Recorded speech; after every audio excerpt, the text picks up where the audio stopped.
लड़की ने अपने पापा के जन्मदिन पर उनके लिए खास तौर पर एक कटोरी बर्थडे नूडल्स बनाई थी, लेकिन तभी उसने उन्हें अपनी पहली मोहब्बत को प्रपोज करते देख लिया। उन्होंने अपनी पहली मोहब्बत से यह वादा भी किया कि शादी के बाद वह लड़की को बोर्डिंग स्कूल भेज देंगे। ये देखकर लड़की का दिल टूट गया, लेकिन वह पहले से जानती थी कि उसके पापा उससे प्यार नहीं करते। उसके माता पिता की शादी सिर्फ कारोबार के लिए हुई थी, उसमें कभी प्यार नहीं था। मरने से पहले उसकी माँ उसे एक फोन नंबर देकर गई थी। उन्होंने कहा था कि अगर कभी उसे अपने पापा के साथ रहते हुए दुख महसूस हो तो इस नंबर पर फोन करके उन्हें छोड़ देना। लेकिन लड़की अपने पापा से दूर नहीं जाना चाहती। उसने ठान लिया कि वह उनके दिल में अपने लिए प्यार जगाने के लिए 99 छोटे छोटे काम करे। अगर उसके बाद भी उन्हें उसकी परवाह नहीं हुई तो वह हमेशा के लिए चली जाए। जन्मदिन वाले नूडल्स उसका 98वां काम था। जैसे ही उसके पापा अपनी पहली मोहब्बत के साथ शराब पीने वाले थे, लड़की उनके पास आई।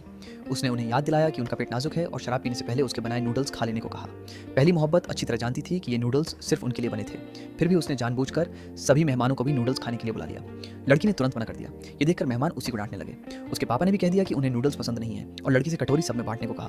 अपने पापा को पहली मोहब्बत का साथ देते देखकर लड़की की आंखों में आंसू आ गए। वह अपने कमरे में गई और डायरी में अपनी माँ को याद करते हुए लिखने लगी।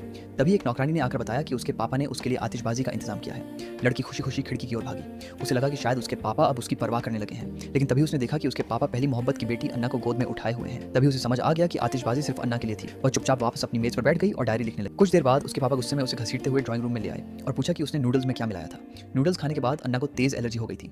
पहली मोहब्बत लड़की से बार बार पूछने लगी कि उसने उनमें क्या डाला था। सबको यकीन था कि लड़की ने जानबूझकर अन्ना को नुकसान पहुंचाने की कोशिश की है। लड़की रोते हुए कहती रही कि उसने कुछ भी अतिरिक्त नहीं मिलाया। तभी नौकरानी भी आ गई और उसने बताया कि लड़की ने सिर्फ साफ पानी में सादे नूडल्स उबाले थे, लेकिन उसके पापा ने किसी की बात पर भरोसा नहीं किया। उन्हें लगा कि लड़की अपनी गलती छिपा रही है। उन्होंने उसे एक अंधेरे कमरे में बंद करने का आदेश दिया और अन्ना को गोद में उठाकर अस्पताल ले गए।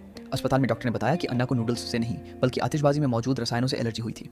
उधर लड़की सदमे से कमरे के फर्श पर बेहोश हो गई थी। समय रहते नौकरानी ने ताला खोला और उसे बाहर निकाल दिया। जब उसे होश आया तो उसके पापा को थोड़ा पछतावा हुआ। उन्होंने अपने हाथों से उसे दवा पिलाई। लड़की को लगा कि शायद अब उसके पापा उससे प्यार करने लगे हैं, लेकिन तभी पहली मोहब्बत ने कहा कि दवा वह पिला देगी। एक चम्मच दवा देने के बाद उसने जानबूझकर पूरी दवा जमीन पर गिरा दी और इल्जाम लगाया कि लड़की ने उसे धक्का दिया है। ये सुनकर उसके पापा गुस्से में आ गए और लड़की से पहली मोहब्बत से माफी मांगने को कहा। लड़की ने साफ मना कर दिया क्योंकि उसने कुछ गलत किया ही नहीं था। तब उसके पापा बोले कि अगर उसने माफी नहीं मांगी तो वह उससे फिर कभी नहीं मिलेंगे और गुस्से में वहां से चले गए। पूरी तरह टूट चुकी लड़की ने आखिरकार हिम्मत करके घर की देखभाल करने वाली से फोन मांगा। उसने वही नंबर मिलाया जो उसकी मां छोड़ गई थी। फोन उठाने वाले से उसने कहा कि अब वह हमेशा के लिए अपने पापा को छोड़ना चाहती है।